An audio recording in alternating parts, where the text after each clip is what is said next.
Hola, bienvenidos a una emisión más de Derecho a Disentir, espacio dedicado a las opiniones de jóvenes universitarios de diferentes disciplinas y escuelas que pondrán sobre la mesa los temas que más le interesan a la sociedad. El día de hoy, el tema es el derecho a la vida familiar de parejas del mismo sexo. Para hablar de esto, nos acompañan Clara Santos, Marco Ramírez y Olimpia Rojas, de Derecho de la UNAM, Brenda Sandoval, de Filosofía de la UAM, y Sofía Poiré, de Sociología de la Universidad de León. Yo soy Regina Sánchez Sazo. Comenzamos.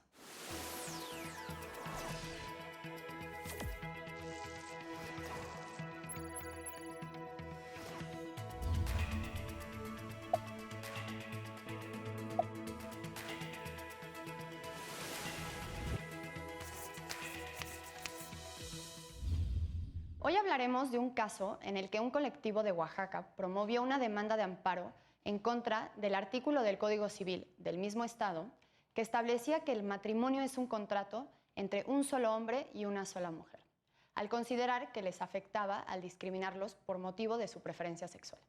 El asunto llegó hasta la Suprema Corte para que determinara si el colectivo podía promover dicho amparo a pesar de que la norma nunca se les había aplicado. La Corte resolvió que la norma ocasionaba una afectación indirecta y declaró inconstitucional las partes de la norma que establecían que la finalidad del matrimonio es perpetuar la especie y que es el vínculo entre un solo hombre y una sola mujer. Pues muy bien, ahora sí, vamos a comenzar. Bienvenidas, bienvenido. Pues, ¿por qué no empezamos tal vez por la parte de la importancia de esta sentencia? Marco, tú que estudias Derecho, ¿nos podrías decir desde tu punto de vista por qué es tan importante esta sentencia y hoy día en el contexto histórico en el que nos encontramos? Claro, Regina, muchas gracias. Particularmente es destacable mencionar que el juicio de amparo, en primer lugar, tiene denominación de origen metafóricamente mexicana, porque es nuestro mecanismo de protección constitucional creado por nosotros los mexicanos en su momento en la Constitución de Yucatán, que nos prevé un mecanismo particularmente de protección de nuestros derechos constitucionales en su momento. Entonces ha trascendido esa figura como un mecanismo de protección constitucional en la actualidad para proteger nuestros derechos humanos frente a actos de autoridad, ya sea en este caso legislativos o de algún organismo que violente nuestros derechos humanos para hacer efectivos estos derechos. Ahora bien, esta sentencia de amparo es muy importante, sobre todo por la trascendencia que tiene. Habría que destacar también que esta sentencia corresponde del año 2012, del año 2013 se prolonga, en el que este colectivo de Oaxaca se pronuncia en contra del artículo 143 que establece que el matrimonio es la unión de un solo hombre y de una sola mujer con la finalidad de la procreación. Ellos dicen, oye, a ver, el aparato legislativo, por exclusión, a mí homosexual, me está discriminando y está atentando a mis principios de igualdad. Muy bien, ellos van y se amparan con el juez de distrito, el juez de distrito desecha la demanda porque comenta que, bueno, es que no te ha afectado a ti directamente. Tienes una afectación indirecta, pero directamente no te está afectando. Entonces, ellos tramitan un recurso que percibe el juicio de amparo, que es el recurso de revisión, en el que dicen, a ver, yo no estoy de acuerdo con lo que tú me dices, voy a meter el recurso de revisión y con la facultad de atracción de la Suprema Corte de Justicia, la primera sala atrae el caso y resuelve. Eso particularmente. Es muy importante también mencionar la intervención del ministro Ortiz Mena, porque desde su estancia en la Suprema Corte ha siempre promulgado sus votos, sus sentencias, sus fallos, a raíz de los principios de la perspectiva de género, de la igualdad, de la no discriminación, y ha tenido esta significativa sensibilidad para poder fallar al respecto. Entonces, sin mencionar más, pues ya prácticamente la sentencia determina que, en efecto, el artículo 143 del Estado de Oaxaca es inconstitucional toda vez que discrimina a los homosexuales y lacera su principio, bueno, el principio constitucional de la igualdad frente a los derechos porque no los prevé dentro de esta tan noble institución. De acuerdo, muchas gracias. Olimpia, también sé que eres abogada, entonces ¿nos podrías platicar para ti qué es lo más importante de esta sentencia y por qué hoy tenemos que discutir al respecto? Claro que sí. Bueno, primero que nada, buenas tardes a todas y a Marco también. Mira, creo que hay que resaltar puntos muy importantes vinculados junto a lo que ha señalado Marco.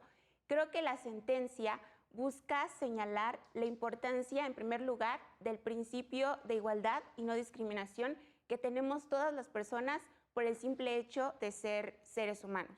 Por otro lado, es importante también aquí señalar que frente a la protección que tiene la familia en el artículo 4 constitucional, con este artículo 143 en el Código Civil de Oaxaca, no se está proyectando ese derecho de protección a la familia, toda vez que, se excluyen a las personas que tienen preferencias sexuales, y particularmente, ¿no? Y creo que también aquí es importante resaltar que justo lo que señala el juez de distrito para sobreer la demanda de amparo es que habla de normas autoaplicativas y heteroaplicativas. Esto es, que esta norma, al ser heteroaplicativa, necesitaba justamente que se llevara a cabo la intención de celebrar el vínculo matrimonial, y como este colectivo no intentó realizar el vínculo matrimonial, pues no les afectaba directamente. Entonces, ¿qué señala el juez de distrito?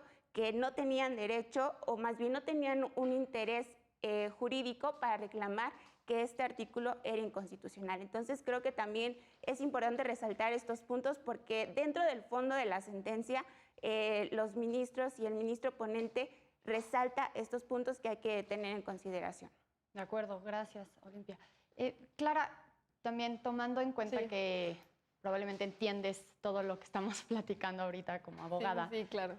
O futura abogada, ¿nos podrías decir para ti por qué el que la Corte haya dicho que este artículo es inconstitucional y lo haya reiterado? O sea, no fue la primera vez que lo dijo. ¿Por qué es importante? ¿Por qué hoy estamos platicando de eso? Gracias. Bueno, primero me gustaría compartir y como establecer como un piso mínimo quizá de entendimiento en esta situación, porque me parece que es un caso muy interesante, pero que si lo simplificamos solamente a términos jurídicos, en realidad estamos perdiendo bastante de lo que implica, ¿no? O sea, en primer momento no son los homosexuales, ¿no? O sea, es un derecho que se está violando a las familias homoparentales y lesbomaternales o parejas de lesbianas y de homosexuales, ¿no? Entonces, no solamente son los homosexuales. ¿Y esto por qué lo digo? Porque tiene una gran relevancia con la cuestión que es posterior quizá al matrimonio o a la unión de dos personas para vivir de forma conjunta, que es, por ejemplo, el reconocimiento de sus hijas e hijos, pues estar inscritas al IMSS, etcétera. Y son complicaciones distintas que se dan por razón de género, y que la invisibilidad hace que esa pues vulneración previa de discriminación, de invisibilizar, se perpetúe en las siguientes instituciones que pudiera haber, o el ejercicio de derechos posterior, ¿no? Entonces, pues es en un primer momento, ¿no? Y bueno, ¿por qué creo que es muy importante y trascendental? Creo que esta parte de la discriminación indirecta es muy interesante, el analizar cómo el que en una norma que quizá tú no estás... pues no tiene efectos jurídicos en ese momento, porque tú no estás solicitando algún trámite, algún derecho, etcétera, y que te excluya, no de forma explícita, pero que sí te excluya de alguna manera de forma social, pues trae aparejado como un montón de cosas, ¿no? O sea, para empezar, la concepción social que eso implica, ¿no? O sea, la invisibilidad, y también pues el no reconocimiento, el que no se te ve a ti como una familia, y que también esa familia tiene derechos, o que esas dos personas tienen derechos, pues me parece que es fundamental, ¿no? Y que no solamente existe en el matrimonio, todavía existen distintas normas, distintas legislaciones en donde las personas, por su orientación sexual, por su identidad de género también, que creo que es un tema que también está aparejado, pues no pueden acceder a los derechos, y le siguen diciendo, bueno, es que no es que yo te esté discriminando, ¿no? Es que en la norma no está. Pero bueno, también habrá que remitirnos un poco a lo que ha sido el derecho y de dónde viene el derecho, ¿no? ¿Para quién lo ha creado? Y también que pues no hemos sido esas personas que hemos estado excluidas, ¿no? de lo que se ha considerado normal para el derecho y la sociedad. De acuerdo. Ok, pues sí, creo que tocas un tema interesante sobre cómo esta norma, de manera indirecta, pues no está visibilizando a otra parte de la sociedad, ¿no? O sea, está excluyendo a una parte de la sociedad. Perdón, Brenda, ¿nos podrías decir desde tu punto de vista, de lo que empezamos a platicar ahorita, cómo ves que se está empezando a modificar el concepto de familia a través de estas declaraciones de la Corte diciendo que es inconstitucional pues asumir que la familia comienza en el matrimonio entre un hombre y una mujer. Sí, creo que, como decía Clara, es un proceso muy abierto, digamos, en términos, sobre todo hablando de poblaciones específicas como las lesbianas, como personas LGBTI, ¿no? Hay un proceso muy abierto de transformación de lo que entendemos como derechos y como instituciones sociales, ¿no? Y creo que en ese sentido la transformación de la familia ha estado pasando en México por lo menos desde 1970, ¿no? Que es lo que hablábamos un poco antes del programa, ¿no? Es decir, tanto los planes de desarrollo y los planes de población tenían una intención de modificar las estructuras familiares, ¿no? Estas campañas muy famosas de la familia pequeña vive mejor, planeación familiar, ¿no? Como incluso es muy interesante que el artículo habla de perpetuar la especie, ¿no? Cuando en realidad el mismo Estado mexicano ha impulsado acciones para la planeación familiar, ¿no? Y que el concepto de familia en realidad me parece que hace mucho tiempo que no está asociado a la perpetuación de la especie, ¿no? No creo que alguien llame familia a una persona porque perpetúa la especie, ¿no? Como, además, ¿quién sabe qué significa perpetuar la especie? Pero creo que sí hay una transformación radical que se ha promovido no solo en estos términos de demografía, sino sobre todo de demanda de derechos, ¿no? Y que me parece que tenemos que hacer un reconocimiento histórico de el impulso que le han dado los movimientos sociales, sobre todo el movimiento feminista, ¿no? Y el movimiento LGBTI, ¿no? Y creo que si bien el matrimonio ha figurado en las demandas del movimiento LGBTI, ¿no? Desde 1970, que fue cuando surgió en México, y aunque posiblemente no sea la demanda prioritaria, sí tiene que ver con repensar las familias, por un lado, y el acceso a derechos, como ya decía Clara, ¿no? O sea, tener un reconocimiento legal te permite además hacer ejercicio de otros derechos, pero además pensando un poco en las implicaciones de la familia, ¿no? O sea, hoy en día tenemos diferentes tipos de familias ya reconocidos, ¿no? Y que además trastocan esta idea tradicional de que la familia tiene que ser un hombre y una mujer, en el que las mujeres tenemos que estar subordinadas a los hombres, y la figura paterna y la figura materna y todas estas cosas ideológicas que se nos cuelan, ¿no? en las concepciones de la psicología de la humanidad, ¿no? Y que me parece que nos da permisibilidad de crear otro tipo de comunidad, ¿no? Y que es muy importante pensando, por ejemplo, en personas LGBTI, que la figura de la familia tiene una implicación muy fuerte, pues, a la hora de constituir tanto tu identidad personal como política, ¿no? Es decir, las familias son el primer grupo generalmente en el que una persona LGBTI vive rechazo o temor al rechazo, ¿no?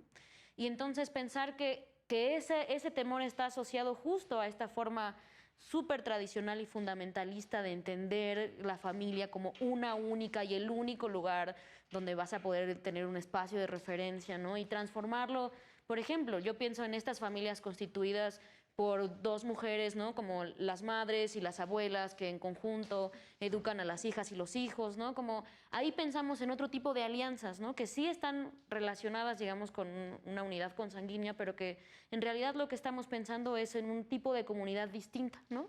Y entonces me parece que incluso como no solo de personas LGBTI, ¿no? Como qué significa para las mujeres, ¿no? Que la familia no sea estar subordinada a un hombre, ¿no? Como que pensemos en un concepto mucho más amplio de familia y que claro que está atravesado por la figura del matrimonio, ¿no? Y que en ese sentido, pues el matrimonio igualitario también nos propone otras formas de pensar el matrimonio, ¿no? Y otras formas de pensar las uniones cívicas y sobre todo las formas en las que nos relacionamos, pero también pensar como eso que implica en el reconocimiento social y en el acceso a otros derechos, ¿no? El hecho de que tu familia deje de, o sea, tú como persona LGBTI que seguramente creciste como en el closet o sí, ocultándote al temor, ¿no? De la discriminación y la exclusión, de pronto puedas salir y decir, somos una familia, tenemos un reconocimiento social, ¿no? Jurídico, tiene un impacto muy fuerte en la vida de las personas. De acuerdo, sí, creo que, no sé, mencionaste muchos puntos importantes. Creo que lo de perpetuar la especie lo podríamos dejar para el ratito. Ahorita podemos enfocarnos en la primera parte, en cómo, bueno, creo que al final va todo de la mano, ¿no? Pero ¿por qué no empezamos por justo lo que vienes diciendo, ampliar nuestra concepción de la familia? Sofía, ¿nos podrías platicar desde tu punto de vista qué es lo que está pasando, a qué nos estamos enfrentando respecto a esta nueva nuevo concepto de familia o familias?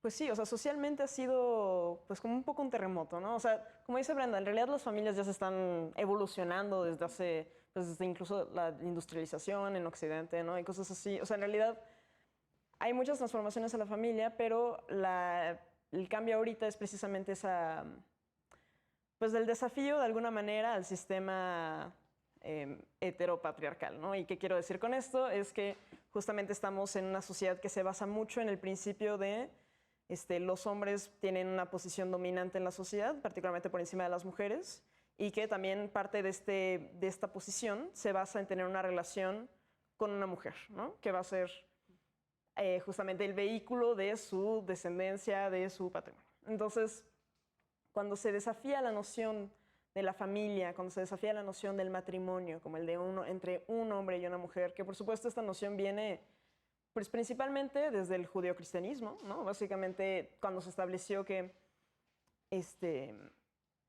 bueno, justamente, en realidad todo esto tiene que ver con la sexualidad, la sexualidad y el género, porque precisamente el judeocristianismo, si bien, por ejemplo, en la antigua Grecia ya observábamos una sexualidad androcéntrica, es decir, que los hombres, por ejemplo, se sabe mucho que pues, tenían relaciones homosexuales y era aceptado.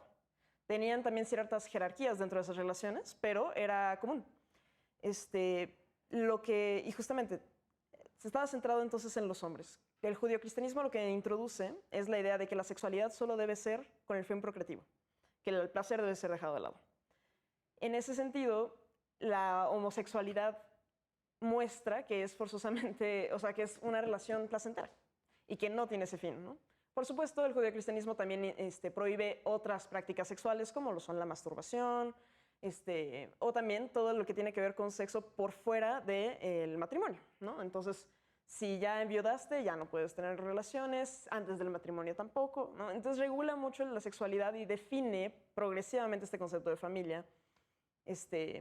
Y más allá, o sea, más tarde la familia nuclear, que es la que dicen que es la familia natural y tradicional muchas veces en la sociedad, ¿no? Pero que es falso. O sea, precisamente está muy naturalizado ese concepto, que además nuevamente es sesgado. Como decía Brenda, o sea, en realidad ya existen muchos otros modelos de familia donde precisamente la abuela, la hermana, la tía, ya están participando en estos modelos de crianza y de cuidado. Entonces, pero precisamente, aunque sea un mito esta idea de la familia nuclear tradicional natural, pues lo que principalmente dice es hombre, mujer, heterosexualidad, hijo, hija, ¿no? Y entonces es un cuestionamiento de ese modelo que, como les decía, es heteropatriarcal. Y eso es lo que ha estado sacudiendo más la sociedad, que finalmente es una sociedad que sabemos, es una que exhibe mucha desigualdad entre hombres y mujeres y que excluye, margina a las personas que son disidentes de alguna manera de ese sistema, lesbianas, gays, bisexuales, que también podemos agregar, como decía Clara, la identidad de género va de la mano, entonces las personas trans y también las personas intersex en el sentido de que tienen características sexuales disidentes, ¿no? Muy bien, pues se nos acabó el primer bloque, entonces, perdón, pero ahorita retomamos la conversación y en unos minutos más estamos de vuelta aquí en Derecho a Disentir. Estamos de vuelta en Derecho a Disentir, estamos platicando sobre cómo el concepto de familia se está ampliando o cómo si cada vez deja de ser tan específico ante la relación de un hombre y una mujer que tienen el fin procrear. Bueno, ya creo que retomando un poco la conversación sobre qué es la familia y cómo ya no podemos percibirla, pues jurídicamente, legalmente ya no la estamos percibiendo de la misma manera que años anteriores. ¿Por qué no también empezamos a platicar sobre cómo la legislación está cambiando paulatinamente? Todavía no llegamos a un consenso a nivel nacional, pero también cómo ya hay esfuerzos para acabar con esta concepción original sobre cómo debe de ser y cómo ahora, pues hacia dónde nos estamos dirigiendo. Marco, ¿nos podrías platicar sobre justo este caso en específico de Oaxaca y de cómo, o sea, hoy en día, este año, qué fue lo que pasó gracias a este amparo en Oaxaca? Sí, claro. Bueno, es destacable la intervención oaxaqueña que en la vida jurídica nacional, porque la tradición de la codificación nos da, desde el punto de vista civil y familiar, nos da a entender que el primer código civil promulgado en la historia de Iberoamérica fue justamente el Código Civil de Oaxaca, en 1827. Ahora bien, los oaxaqueños nos siguen sorprendiendo realmente, aparte de ser un estado hermosísimo que tienen el mejor mezcal de la República, el chocolate y los chapulines, tienen también estas intervenciones particularmente en beneficio, como lo han comentado mis compañeras, en atención a estos grupos, homosexuales, la comunidad, en el que esta sentencia de amparo promulgada en el 2013, esta dicha en el 2013, fue el precedente importantísimo para que posteriormente 9 años, es decir, específicamente el 28 de agosto del 2019, el Congreso de Oaxaca, por una sesión ordinaria, con 25 votos a favor y con 10 en contra, modificaron el artículo 143 de su Código Civil, estableciendo esta trascendencia de la ley en el que el matrimonio ya no es la unión de un solo hombre y de una sola mujer, sino que es la unión de 2 personas del mismo o de diferente sexo. Y también cambia la finalidad del matrimonio, porque la finalidad del matrimonio, como lo comentaba mi compañera, realmente pues en la antigüedad fue perpetuar la especie, actualmente pues ya sobrepasa la perpetuación de la especie, inclusive quedamos con la incógnita de qué es perpetuar la especie, que todavía lo tenemos, pero va modificándose la ley y dice, bueno, la finalidad del matrimonio ya no es perpetuar la especie, ya es la ayuda mutua, la consideración recíproca, el respeto, la igualdad. Y esto fue como precedente particularmente porque ha sido el Código Civil el más actual, por decirlo de alguna forma, a raíz de los códigos civiles anteriores que han permitido el matrimonio homosexual, que hasta la fecha son 19 códigos civiles y familiares que permiten el matrimonio entre personas del mismo sexo. 13 códigos todavía lo prohíben, pero la realidad social, como lo dicen mis compañeras, la atención a las nuevas percepciones de la familia, lo que comentan loablemente, que en lo particular lo correspondo y lo acepto, lo que dicen esta idea patriarcal del matrimonio, que hay que cambiar la figura de las familias.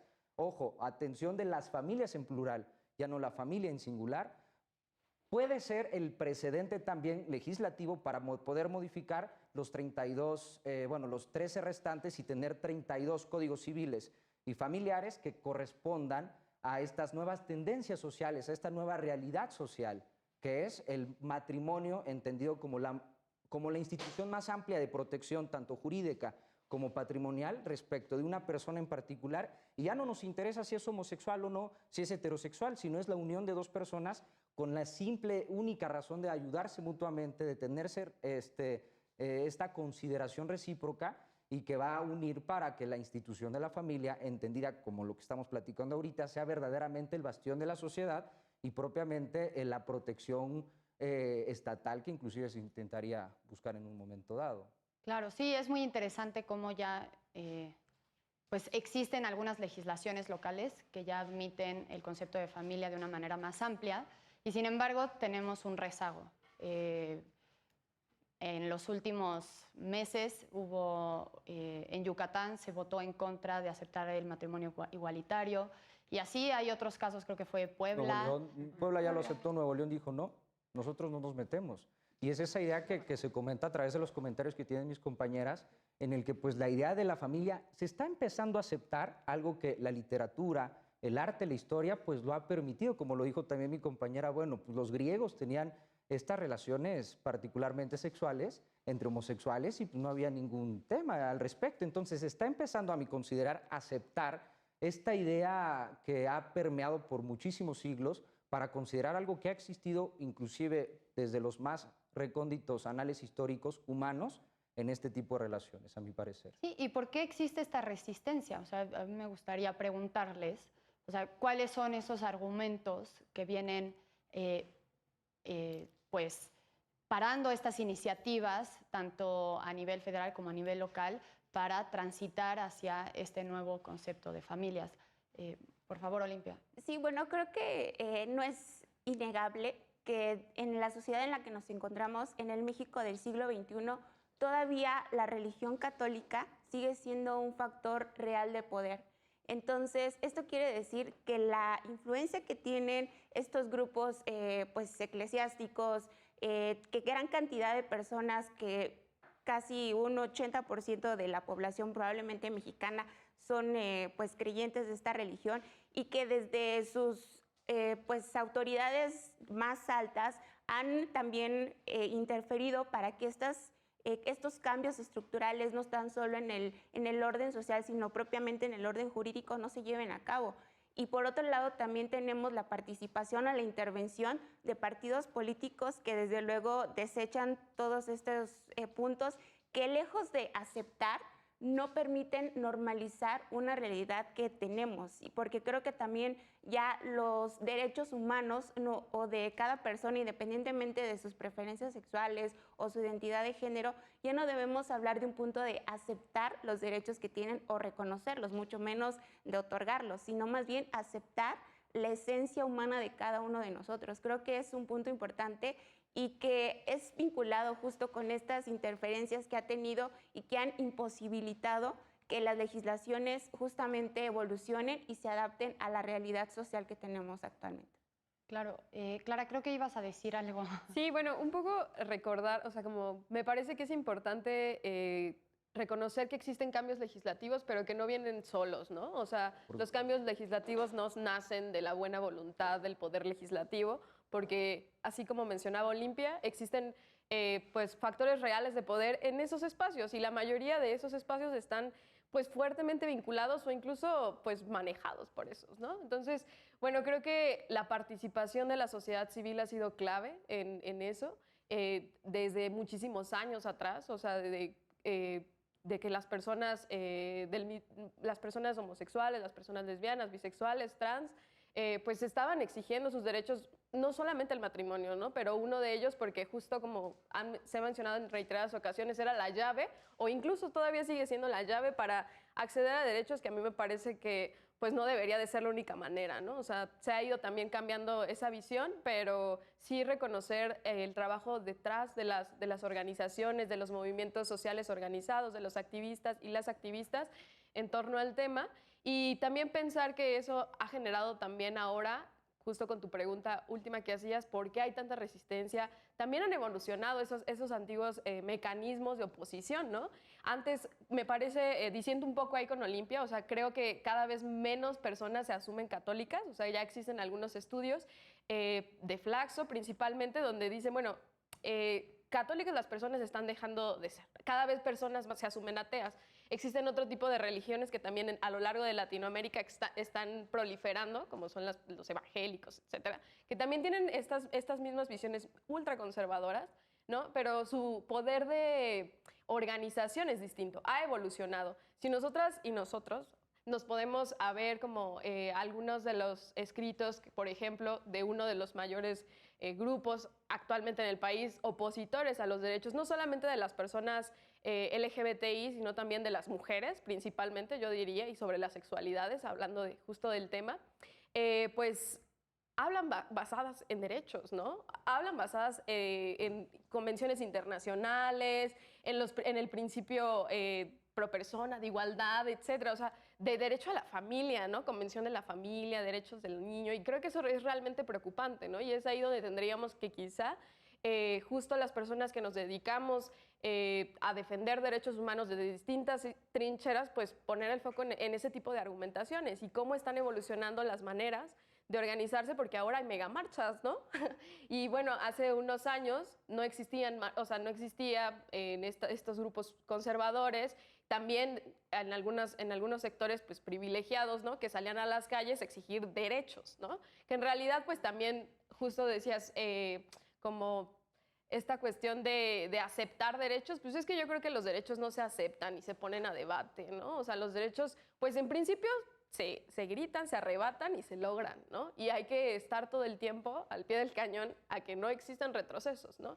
Entonces, pues creo que es una lucha como bastante amplia que todavía existe en otros estados de la República y que está aparejada justo de que muchas colectivas, muchas organizaciones están incidiendo en el espacio legislativo, pero también en las calles y transformando también las construcciones sociales que existen en torno volviendo como a la familia, ¿no? O sea, creo que sí existe un fuerte desconocimiento porque las estructuras o instituciones más bien sociales principales que existían, pues era la iglesia, no sé, estos espacios de convivencia sociales donde se perpetuaban esos estereotipos indirectos, ¿no? De los que justo hablaba habla el amparo que estamos analizando. Entonces, pues creo que esa discriminación indirecta.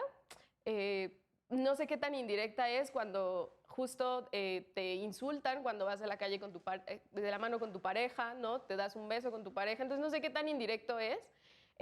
Yo sé que teóricamente no solamente desde el derecho es así, pero pues bueno, yo también como provocaría un poco la discusión de qué tanto es indirecta esta cuestión de las legislaciones cuando la violencia para las personas LGBTI es demasiado directa. De acuerdo. Entonces, retomando lo que acaban de decir las dos, Olimpia, sobre tú percibes que la resistencia proviene de la religión católica y venías mencionando, Clara, de cómo la sociedad civil ha impulsado la agenda para para cambiar estos paradigmas, ¿no? Y también retomando esto de las resistencias, Sofía, ¿nos puedes platicar para ti, o sea, de lo que has estudiado, dónde están esas resistencias? ¿Qué es lo que nos están diciendo y por qué, o sea, están fuera, o sea, bueno, no sé, podrían parecer pues locuras o, bueno, desde mi punto de vista, o algo inverosímil en el siglo XXI? Pues sí, digo, retomando un poquito lo que decían justamente Olimpia y Clara, mencionan cosas, pues sí. Por un lado está el aspecto de pues, la influencia del catolicismo y específicamente de la jerarquía católica en México, ¿no? Porque precisamente Roberto Blancarte, que es un académico del Colmex, ha estudiado un poquito el tema de cómo la religión y la sexualidad y los derechos, ¿no?, se articulan en nuestro país. Y me parece que fue justamente en un artículo que publicó en 2013, un libro, no recuerdo bien, que precisamente menciona también el porcentaje del 80%, ¿no? Y como dicen, o sea, sí se está secularizando la sociedad mexicana. Y entonces, por ejemplo, menciona que nuevamente este estudio es de principios de esta década, ¿no? Entonces, ok, a lo mejor el 80% se considera católico o católica, pero solo un 30% va regularmente a misa. Lo cual significa que si bien hay una influencia de las creencias religiosas, en realidad creo que aquí hay que fijarnos más en la influencia de la jerarquía católica y también de las normas sociales. Porque justamente si nos basamos en la idea, o sea, los grupos opositores al matrimonio entre personas del mismo sexo, por ejemplo, alguno de sus argumentos ha sido, no podemos legislar en base a una minoría. O sea, supuestamente dicen, bueno, una democracia debe ser basada en lo que dice, lo que quiere la mayoría, y si la mayoría es 80% católica, entonces no podemos aprobar algo contra lo que la mayoría se opone, ¿no? Creo que eso hay que cuestionar el concepto de democracia, para empezar. Pero si nos basamos en ese pensamiento, y justamente luego vemos como encuestas como la ENADIS, ¿no?, que es sobre la discriminación del CONAPRED, y entonces vemos los niveles de rechazo que se tiene a personas de la población LGBT+, y entonces observamos que son muy altos, pero no equivalen a los católicos. Entonces quiere decir que hay personas que no adhieren necesariamente a la religión, que no van necesariamente a misa, que rechazan y que se unen, ¿no? Y entonces ahorita Clara también mencionaba que hay diferentes maneras en la que el catolicismo, o de alguna manera más bien la institución de la Iglesia Católica, ha estado influenciando la política. Entonces, si bien en un principio no se sabe muy bien que la Iglesia iba muy de la mano con el gobierno, hoy en día, y es lo interesante de ver el nacimiento del Frente Nacional por la Familia en 2016, que comienza a haber otras maneras a través de las cuales el dogma católico, y nuevamente católico de una forma muy específica, porque hay personas católicas, teólogas católicas, cristianas. Si quieres ir o sea, ya, como al punto, porque nos vamos a tener que ir al corte pronto. Sí, perdón. Pues bueno, sí. En realidad hay muchísimos argumentos que en realidad yo argumentaría que no tienen tanto que ver con la teoría teológica detrás, la teoría religiosa, sino más bien con una norma social que está altamente impregnada en nuestra sociedad y que no depende tanto del catolicismo, inclusive sí tiene todo, o sea, sí tiene un poder. O sea, justamente el Frente Nacional por la Familia se supone que es laico y no utiliza argumentos religiosos. Y eso es bueno, entonces, perdón por la interrupción, pero si quieren, ahorita en el tercer bloque podemos seguir platicando sobre cuáles son los argumentos en contra o cuáles son las resistencias y los argumentos en contra de ampliar el término de la familia o el concepto. Y pues pronto estamos de vuelta aquí en Derecho a Disentir.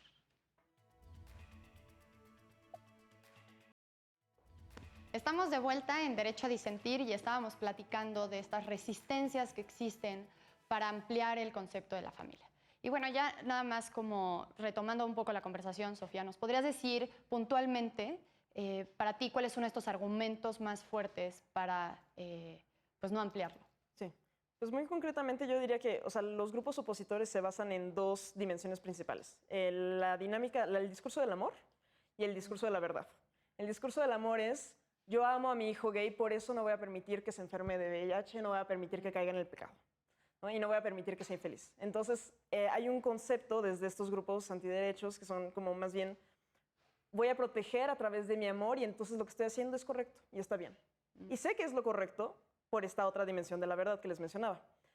La verdad, ¿cómo van a surgir estos discursos? Pues generalmente, bueno, o sea, para quienes son todavía creyentes y que piensan que tienen que basarse en la Biblia para emitir este tipo de juicios, pues sí hay unos argumentos teológicos que son cuestionables desde ahí, pero no ahondaré mucho. Pero también suelen recurrir muchísimo a la ciencia, porque estamos en un periodo social donde se valora más la ciencia, ¿no? Yo nada más señalaría que precisamente, por ejemplo, los estudios sociológicos, que por ejemplo citan mucho uno de Mark Regnerus, que es un académico de Texas, por ejemplo, se ha sido totalmente descalificado por parte de asociaciones, agrupaciones mucho más grandes de sociólogos y sociólogas, porque precisamente tienen muchísimos sesgos metodológicos, ¿no? Y desde otros puntos de vista biológicos, que es una disciplina que les encanta citar, también, o sea, si se ve desde una manera más compleja la biología y más precisa y realista en realidad, sus argumentos también son muy falsos, son muy limitados y no tienen sustento. De acuerdo, ok. Pues bueno, no sé si tengan algo que decir. Brenda, ¿te gustaría? Sí, yo quisiera decir que si bien es cierto que hay un proceso de transformación, digamos, como en las instituciones en el país y hay un proceso de secularización de la mayoría de la población, como hay que mirar con cuidado el avance de estos grupos, ¿no? O sea, se ha estudiado tanto regional como internacionalmente el avance de los grupos llamados fundamentalistas, que justo se sujetan a argumentos súper fundamentalistas de, pero si Dios hizo que fuera así, no puede ser de otra manera, ¿no? Como no aceptando otras posibilidades y otros discursos de verdad, ¿no? Entonces, eso ha implicado una regresión en derechos, ¿no? Está el caso de Brasil, ¿no? O sea, como tenemos casos concretos de Brasil, por ejemplo, que fue uno de los países más importantes en impulsar derechos de personas LGBTI, ahora está en esta condición pues súper fundamentalista y conservadora, ¿no? Que pone en riesgo real la vida de las personas, ¿no? Brasil es el quinto país que pide refugio en México ahora, ¿no? Y es esta situación. Y son las personas LGBTI las que se están saliendo. Entonces, como creo que también hay que mirarlo con cuidado, ¿no? Como lo que decía Clara, estas personas opositoras también se están transformando, ¿no? Y que, como ya decían, creo que los argumentos son súper ideologizados, ¿no? Como muy mal construidos en realidad. Este discurso, por ejemplo, ¿no? Como de, es que la familia es, ¿no? Como lo que se está haciendo, esta idea de protección, por ejemplo, la familia va a proteger a la persona para que no sea homosexual, tiene que ver con que no se reconoce a la persona como sujeto de derecho, ¿no? Y que es una cosa súper profunda. Y creo que eso también está implicado en la transformación del concepto de familia, ¿no? O sea, la familia ya no necesariamente tiene que ser el espacio principal de referencia y la familia no necesariamente tiene que ser de una forma, ¿no? Y eso es lo que se está jugando acá y por eso apelan al amor y a estas formas súper tradicionales, ¿no? Porque hay una negación del reconocimiento tanto, creo yo, de mujeres como de personas jóvenes respecto a sus derechos, ¿no? Y a su autonomía en general. Sí, creo que Tomás, o sea, coincido contigo, creo que llama mucho la atención que desde un principio no estés reconociendo los derechos de una persona, ya, ¿no? O sea, después podemos seguir con otras, o sea, eso deriva en discriminación y en que no tengas acceso a otros derechos, ¿no?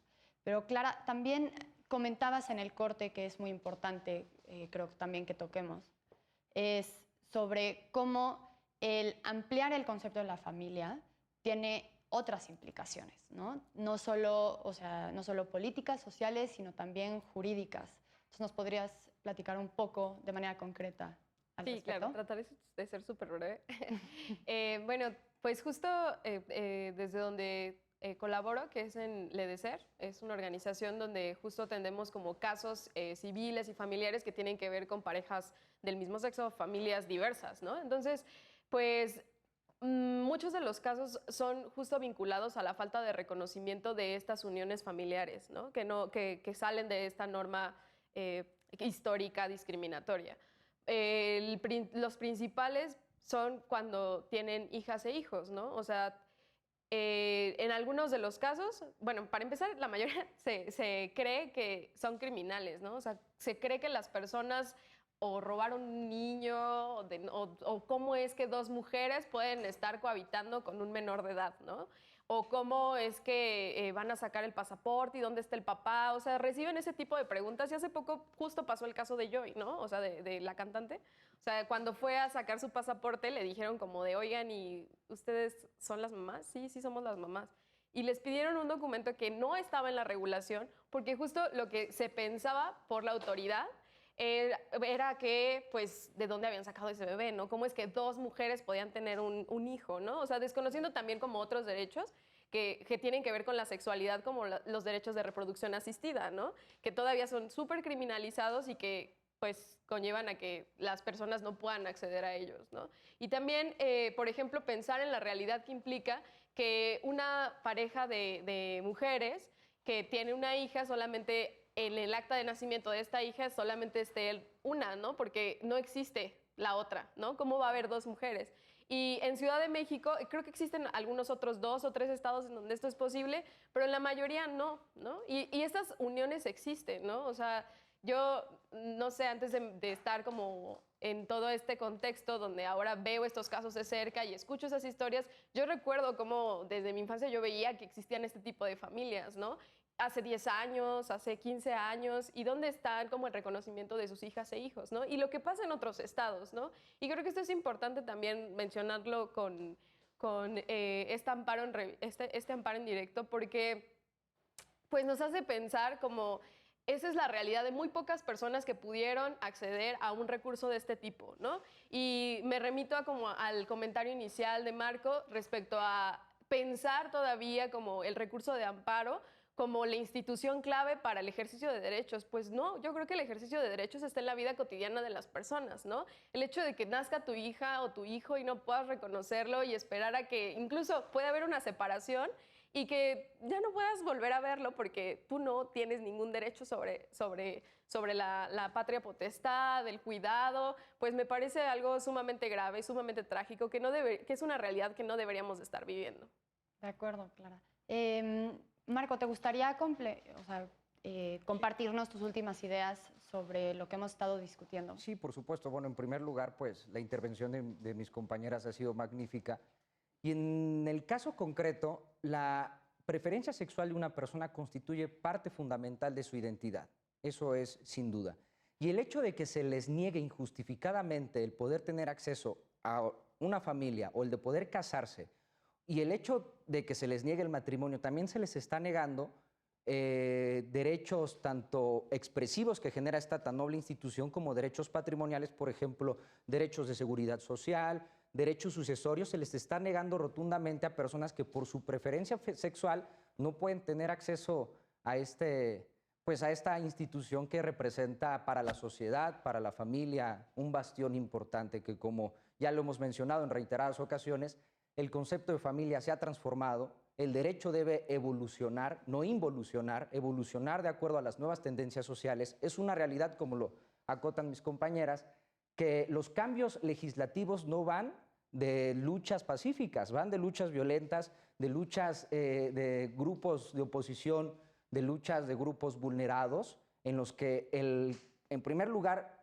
en un sistema de derecho debemos de ejecutar esa protección de derechos a través de un juicio constitucional que, una vez emitido el juicio constitucional, puede tener tanta proyección como sucedió en Oaxaca para poder modificar una legislación en esta no intervención de invasión de esferas de lo judicial a lo legislativo, pero la trascendencia y el mecanismo, desafortunadamente, y eso lo entiendo completamente, desafortunadamente en un Estado de Derecho esa es la vía. No debería, como lo dice aquí mi compañera, no debería, pero es el mecanismo lacerante, engorroso, para buscar el reconocimiento de estos derechos.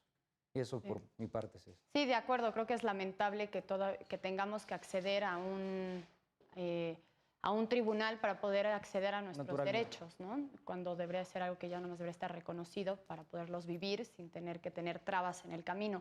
Olimpia, ¿te gustaría compartir tus últimas ideas sobre esta conversación? Sí, claro.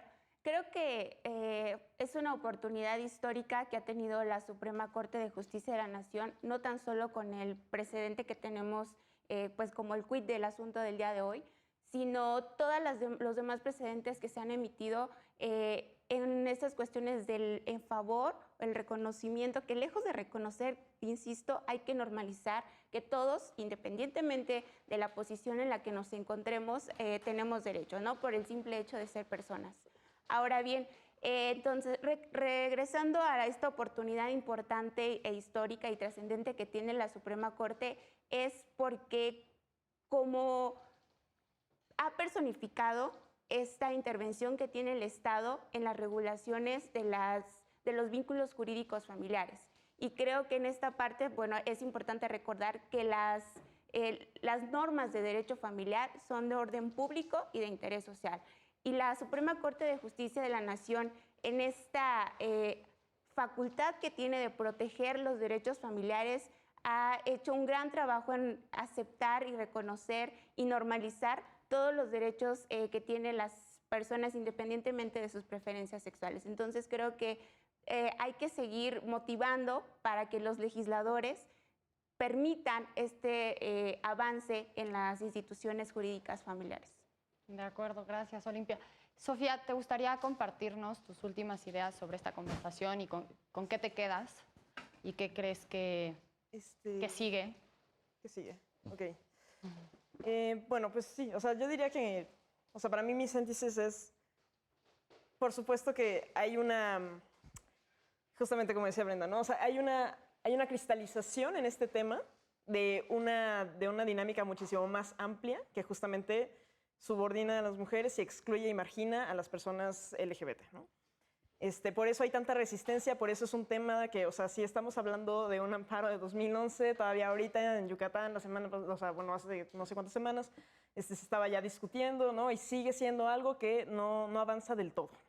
Entonces, sigue habiendo muchas ideas sociales, porque, o sea, nuevamente, en cuestiones de derecho, o sea, la Suprema Corte ya se pronunció al respecto, ya declaró inconstitucionales, en realidad, la obligación es armonizar.